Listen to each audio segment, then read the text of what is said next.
Direction Mopti pour parler de la biennale artistique et culturelle sur place. Nous retrouvons Ibrahim Traoré. Ibrahim, bonjour. Est-ce que tout est fin prêt à quelques heures de la cérémonie d'ouverture et quels sont les enjeux de cette biennale?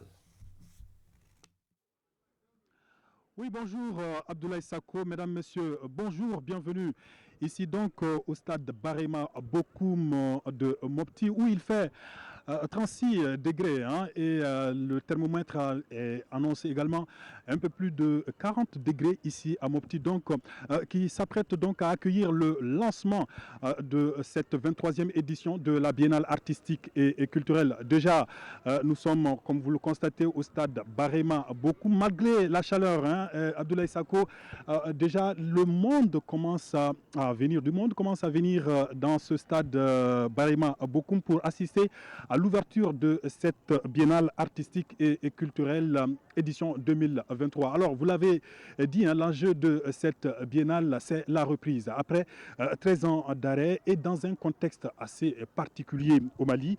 Alors, cette biennale a pour thème donc le Mali, une histoire commune, une seule nation, un seul destin.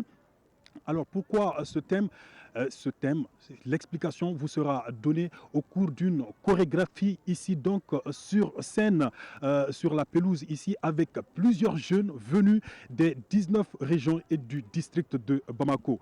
L'autre temps fort de cette cérémonie d'ouverture sera surtout le défilé ou la présentation des troupes, comme je l'ai dit, qui sont venus de l'ensemble du territoire national.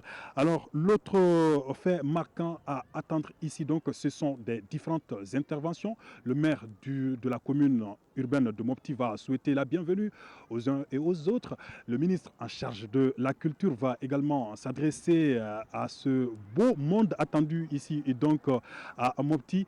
Et cette cérémonie est placée sous la haute présidence du président de la transition, chef de l'État, qui sera représenté par le Premier ministre, accompagné de plusieurs membres du gouvernement, de plusieurs diplomates. Et on nous annonce également la présence dans cette cérémonie ou au cours de cette cérémonie des pays amis comme le Burkina Faso, la Guinée-Conakry. Alors Abdoulaye Sako, ce qu'il faut également retenir, c'est que cette cérémonie sera retransmise en direct sur tous nos médias, sur l'ensemble du réseau synchronisé de l'ORTM, à la radio, à la télé, sur l'ensemble de nos plateformes digitales. Rien ne sera manqué en collaboration donc avec nos partenaires de la SMTD, de l'ANCD et tous les autres partenaires de l'ORTM.